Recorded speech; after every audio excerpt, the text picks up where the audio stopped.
Terima kasih sudah klik video ini. Jangan lupa guys, klik tombol subscribe karena subscribe itu gratis. Ingat, subscribe itu gratis. Gak ada ruginya kamu klik tombol subscribe. Selamat menonton. Saya kalau lihat sekarang nih, masya Allah, sedih ngeliat zaman sekarang ini. Ya, apalagi yang sekarang lagi ngetren apa tuh corona, betul. Masya Allah. Alhamdulillah antum jadi nikah. Saya punya teman nggak jadi, nikahnya diundur gara-gara corona. Orang mau ibadah nggak jadi.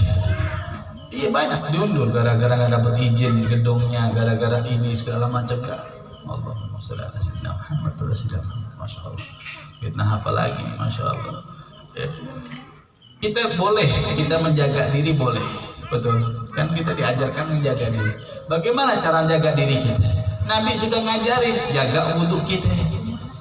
Begitu ada corona, baru kita, wah, cuci tangan. Nabi kan ngajarin ketika kita batal, kita cuci tangan, wudhu. Kalau wudhu kan semua dapat, tangan dapat, muka dapat, hidung dapat, betul. Mulut dapat, semuanya dapat. Sekarang baru ada corona, baru mau makan cuci tangan. Nabi sebelumnya ngajarin, sebelum makan cuci tangan, sesudah makan cuci tangan. Baru sekarang, masya Allah.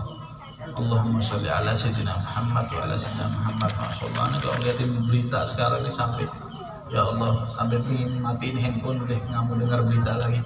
Bikin orang makin takut, sampai Jumatan takut orang. Masya Allah. Ini mau ibadah, betul. Ibadah kita. Oke lah, kita nggak masalahin. Ada yang mengatakan, yang MUI kita mengatakan bahwa di Jakarta genting sholat Jumat ditiadakan, itu fatwa. Ya. Yang aneh bingung, yang difatwain kan untuk Jakarta, yang ribut orang Depok, orang Bekasi, orang mana-mana. Bingung, orang Jawa Timur bingung. Kan ini kan yang genting Jakarta. Kenapa yang ditanyain? Saya banyak pertanyaan kepada saya, Habib. Saya gimana sholat Jumat atau enggak? Kalian tinggal di mana? Saya tanya tinggal di mana? Saya tinggal di Sumatera. Ya Allah, Sumatera. Apa hubungannya? Kan kita bingung. Yang penting kan Jakarta. Oke, ada fatwa MUI, ya. Kita ambil fatwanya karena genting. Ya. Kalau saya pribadi, saya Bismillah. Kalau saya pribadi, saya Bismillah sholat. Walaupun misal saya ditakdirkan tinggal di Jakarta, saya tetap sholat Jumat. Kenapa?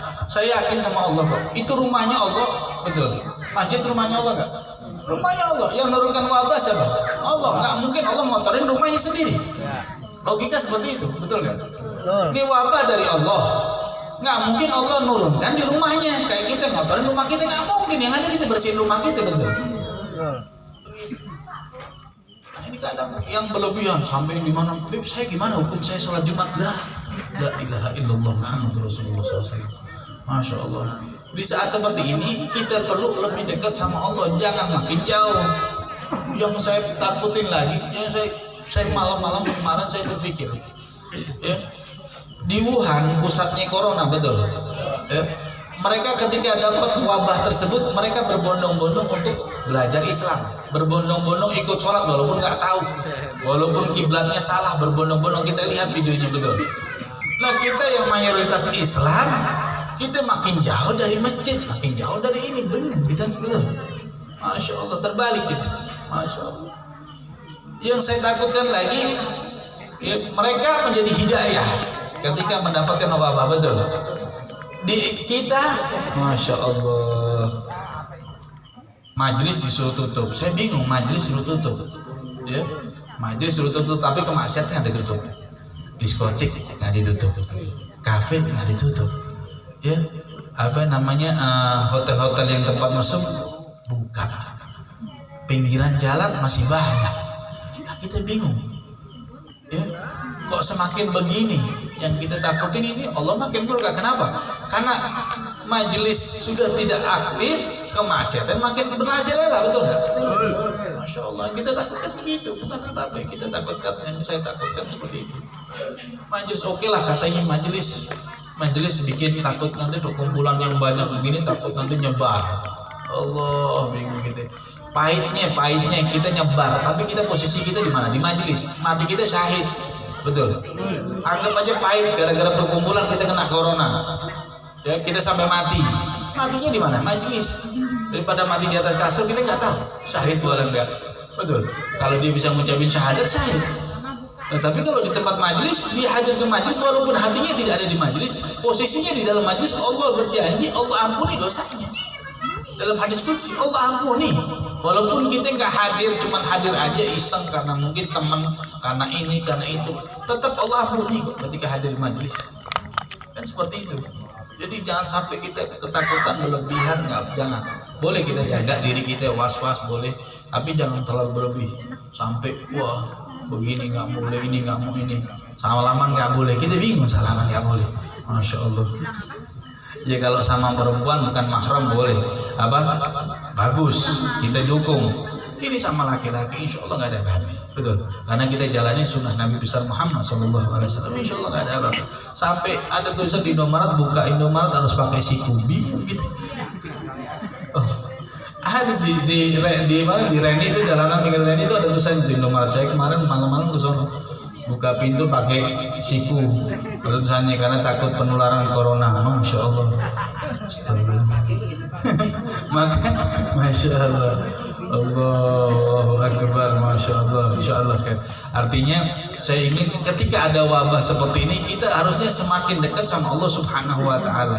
Kita semakin lagi tambahkan ibadah kita. Jangan takut dengan virus. Virus itu ciptaan Allah. Kalau kita dekat sama Allah, maka Allah akan perintahkan seluruh makhluknya untuk taat sama kita, untuk takut sama kita. Gitu. Jadi nggak perlu takut yang kerja, bismillah kerja. Nggak perlu takut ikhtiar. Kita lagi mencari nafkah untuk istri, untuk anak. Itu satu ibadah, jalan, nggak perlu takut. Jangan gara-gara corona nanti takut kerja di rumah. Siapa yang ngasih duit kita, betul? Masya Allah. Ini gara-gara apa? Semuanya ini gara-gara apa? Tadi ini lisan yang melalui handphone. Ada berita ini, wah langsung dikaitin dengan corona. Ada kemarin di Pondok Cina itu orang meninggal di kereta, ternyata Habib Gasing konfirmasi langsung bukan gara-gara corona. Dibilang gara-gara corona, orang dibikin takut semua, orang meninggal dibikin corona dibilang. Masya Allah, ajal semuanya corona sekarang. Ntar ada orang ketabrak dibilang gara-gara corona. Beneran sekarang, sampai bingung gitu. Allah semuanya dikaitin corona. Ntar ada orang pingsan dibilang corona. Di Bali kejadian bener. Orang ternyata mabuk tua dipikir corona. Sampai tim medis turun semua. Orang mabuk kan jatuh pingsan biasa. Ya, kita nggak usah mabuk tua, kita minum anggur merah aja banyak, kita jalan jatuh. Iya. Kalau nggak percaya besok kita coba minum anggur merah, pasti dibilang wah corona nih. Padahal kita mabuk. Semuanya Masya Allah, Masya Allah. Kalau itu tadi yang gara-gara ini tadi, kita makanya jaga diri kita. Jangan terlalu, kalau memang kira-kira membuat orang takut nggak usah disebarin, cukup sampai kita sudah kelas. Ya. Bagaimana cara menjaganya? Nabi ngajarin dalam hadis Nabi mengatakan dawu mardukum bis sedekah, obati penyakitmu dengan sedekah. Udah selesai. Kita takut corona, banyak sedekah. Insya Allah jaga diri kita. Karena ada kejadian ya masalah sedekah. Ya. Ini kejadian luar biasa, lebih dahsyat daripada corona. Ya. Ada seorang perempuan ya, di Riyadh, perempuan Indonesia TKW ya, perempuan. Dia berangkat ke Riyadh ya. Sampai di Riyadh, dia punya majikan itu ternyata majikannya sakit kanker yang sudah kronis, yang dia mungkin stadium berapa dia nggak ngerti bahasa kedokteran. Yang kata dokter umurnya tinggal seminggu. Ini majikannya. Jadi dia ngerawatin orang yang mau meninggal. Ini TKW perempuan, nyediain obatnya segala macem lah. Ini Pak TKW ternyata dia baru melahirkan anaknya. Karena kebutuhan yang mendesak, dia berangkat. Bayi masih ditinggal, masih merah, ditinggal sama ibunya karena kebutuhan yang mendesak. Maka sampainya di Riyadh itu, ini perempuan dilihat sama majikannya sering bolak-balik ke kamar mandi. Ditanya sama majikan apa dia sakit atau mulas atau lagi perutnya nggak beres. Ketika dipanggil dia cerita, wahai majikan, bukan saya punya sakit perut, enggak, perut saya normal. Kenapa kau sering bolak-balik, kata majikan ditanya. Saya lihat kau sering bolak-balik. Iya, saya ini baru melahirkan, ASI saya banyak. Kalau saya nggak keluarin sakit, betul. Perempuan itu kan begitu. Jadi dia bolak-balik ke kamar mandi cuma ngeluarin ASI supaya nggak sakit. Gara-gara dia harusnya ASI tersebut dikasih ke anaknya, karena dia kerja nggak dikasih ke anaknya. Melihat kejadian itu, apa yang dilakukan majikannya? Diam-diam majikannya beliin tiket pulang untuk dia pulang, karena kasihan lihat kondisinya seperti itu. Setelah tiket dia dapat, itu majikan manggil, wahai fulan, fulanah, ta'al kemari.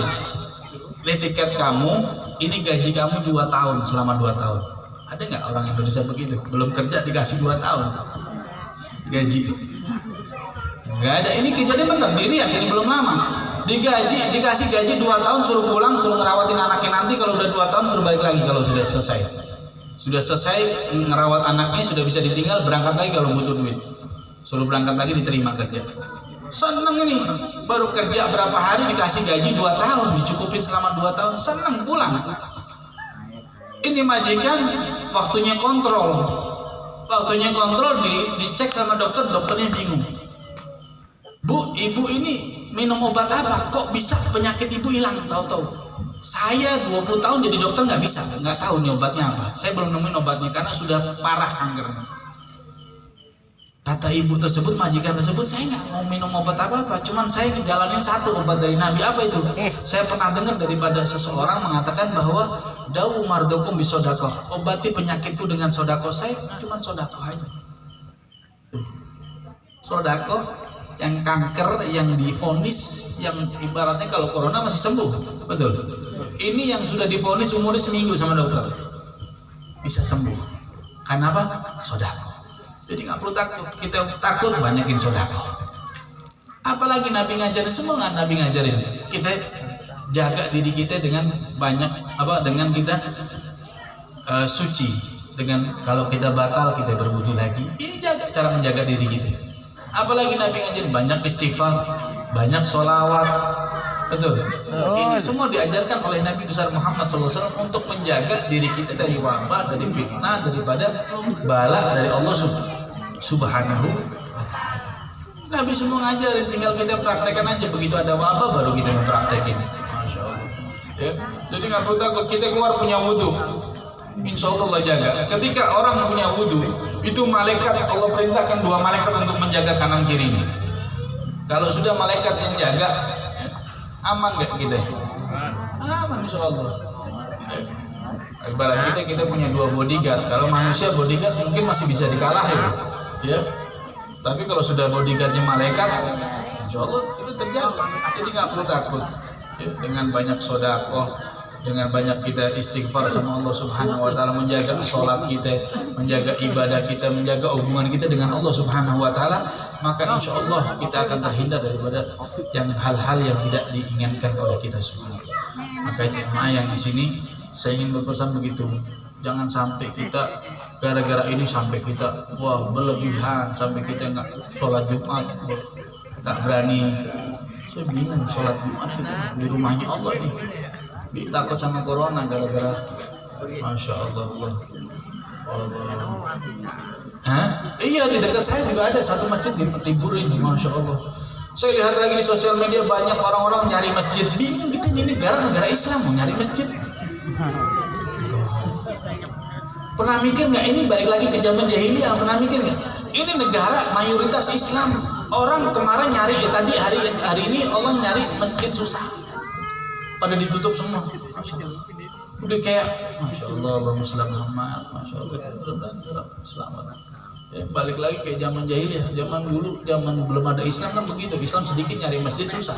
Betul. Masya Allah. Begitu ada masjid di Tanah Abang, temenannya cerita, begitu ada masjid, langsung diserang, jamaah langsung masuk semua, udah kayak orang ini ngantri sembako gitu. Masya Allah. Udah begitu habis sholat, orang pada mau salaman pada nolak semua. Ini apa?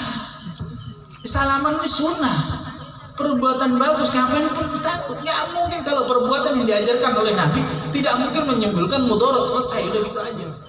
Nah mungkin, insya Allah jaga. Kalau ceramahnya sama bukan mahram, mungkin bisa jadi karena Allah murka kasih corona. Ini sama muslim kita, betul. Jadi nggak perlu takut, was-was yang besar nggak perlu. Mudah-mudahan kita dengan ini kita bisa tambah keimanan kita. Intinya ini zaman fitnah, jangan nyebarin, jangan nambah-nambahin bikin orang takut, jangan. Sudah kalau kita dapat cukup di kita, nggak perlu kita sebar-sebarin. Ya, kenapa bikin orang takut? Nggak boleh kita. Ya, karena orang jadi takut keluar. Saya kemarin, masya Allah, ini kejadian saya sendiri. Jadi saya itu kan ada alergi kalau kena debu batuk. Saya kan alergi debu. Saya lagi naik motor sama istri saya batuk. Begitu batuk sebelah motor saya langsung nutupin nih. Astagfirullah. Saya pakai sarung ini. Dikira sakit corona saya. Langsung ditutupin begini. Allahu Akbar, masya Allah. Saya langsung bilang, Allah sabar. Jadi begitu saya batuk langsung ditutup itu sebelah motor, padahal sebelah motor agak jauh. Langsung yang depan yang nyetir nutup satu sambil ngegas, perempuannya yang istri nutup satu. Masya Allah, sabar. Ini beneran, bukan saya ngarang, beneran kejadian. Karena memang kalau saya kena debu itu saya batuk. Masya Allah, alhamdulillah sampai segitunya takutnya. Masya Allah. Mudah-mudahan itu dijaga sama Allah Subhanahu